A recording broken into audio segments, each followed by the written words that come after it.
Good morning from Kariega Game Reserve. And I'm so glad that you could join us here. We do indeed have a beautiful surprise for you. We have managed to find the dominant coalition of male lions. And the second brother is literally about to come and join this one. We might see a bit of grooming here.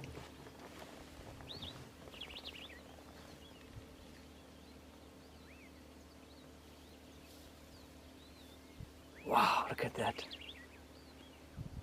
That is amazing.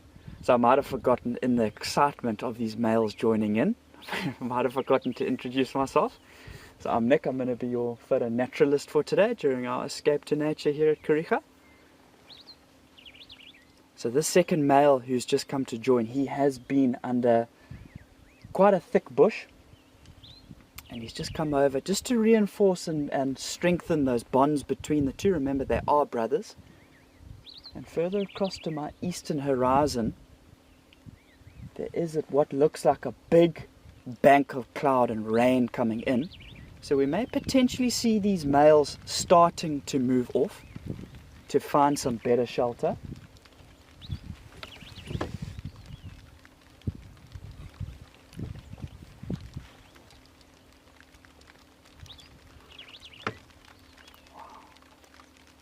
Absolutely incredible. So, I mean, what has it been? Sort of 30 seconds or a minute of escape to nature here at Kariega, and we've managed to get lions bonding with each other, lions yawning, showing us their teeth. And you can really see how lucky we've been with that second male lying down at the back. You can see how we can actually barely see that he's there. So it's amazing that we've got this second individual sitting up for us.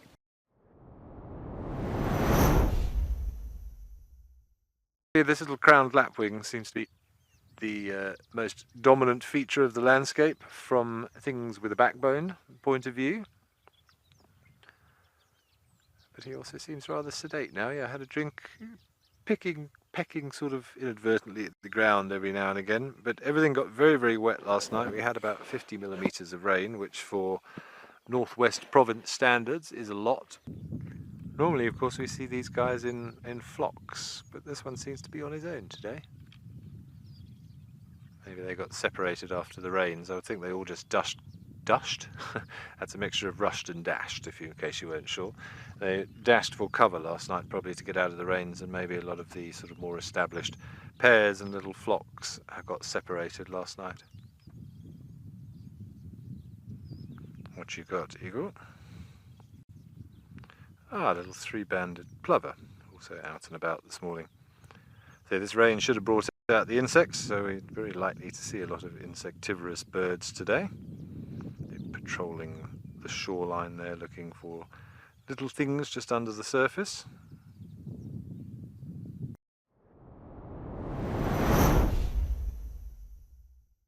Now, it's been a pretty adventurous week so far because we have had so much rain that the pans are filling up, the greenery is so bright, and of course there are flowers popping up everywhere. And we had some great discussions last week towards the end of the week about the different flowers here, and particularly the aloe plants, because that is actually what Amakhala means. It means land of the aloes in the local language, which is Xhosa, or isiXhosa, whichever way you want to say it.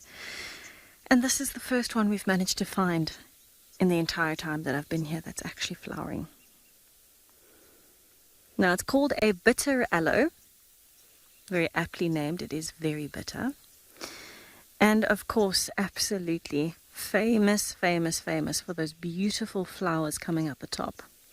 Now, one plant can have many of those flowering stalks on it. This one has started with one, and it's still quite a small aloe. It's quite bent. And for some reason, the elephants have let this one survive. But it's the elephant's kind of favorite snack out here. But it is indigenous to southern Africa, of course, being a favorite snack to so many different things. So it's quite rare for us to find an aloe with a flower. In general, in Amakhala, there are not that many aloes left in this section. If you go further north where the elephants don't go, then we find quite a few. And of course, the surrounding areas as well are full of bitter aloe.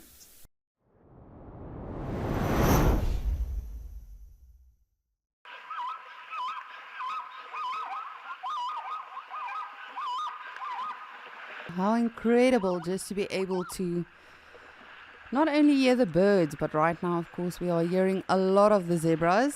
So these ones we are looking at, these are the Birchill zebras, the more common one we find in most of our locations and that you'll most probably see on safari. But that call that we are hearing right now, that is due to them constantly, sort of battling it out. A lot of the stallions are in that time, just like we are expecting with the impalas within the next month. Going into their rutting season, this is sort of now the time for the zebras to establish their dominance, establish harems, and of course along with that comes dominance and fighting, and a little bit of ego gets involved. No, I don't think it's ego. It is just what they do out here in nature. But as always, it has been a brilliant day. Thank you so much for putting up with my voice for most of the day. And thank you so much for all of your questions and comments. We have had a brilliant day. From seeing some general game with Tess to seeing the lions with Nick, and then of course seeing all of the general game here in Ukokoyo. It has been beautiful. And of course Mr. Ben also contributed with a beautiful bird. Or actually a few. But once again, thank you so much from all of us. We really cannot tell you how much we appreciate your time and your comments, and really overall just your passion for wildlife. It means the world to us. And of course, none of this is possible without you. But stay tuned for some more nature right after this. And then of course this afternoon we'll have Sunset Safari at 3:30 Central African time. And tomorrow I will be back, so I hope you all join us again tomorrow. Same time, same place. And you never know what's going to happen this afternoon on safari, tomorrow on Escape to Nature. We can only hope, but most of all appreciate absolutely everything that we get to witness and observe. But once again, from myself, Lisa, thank you so much. It's been a beautiful day. I will see all of you tomorrow, and I hope you have a beautiful, beautiful rest of the day.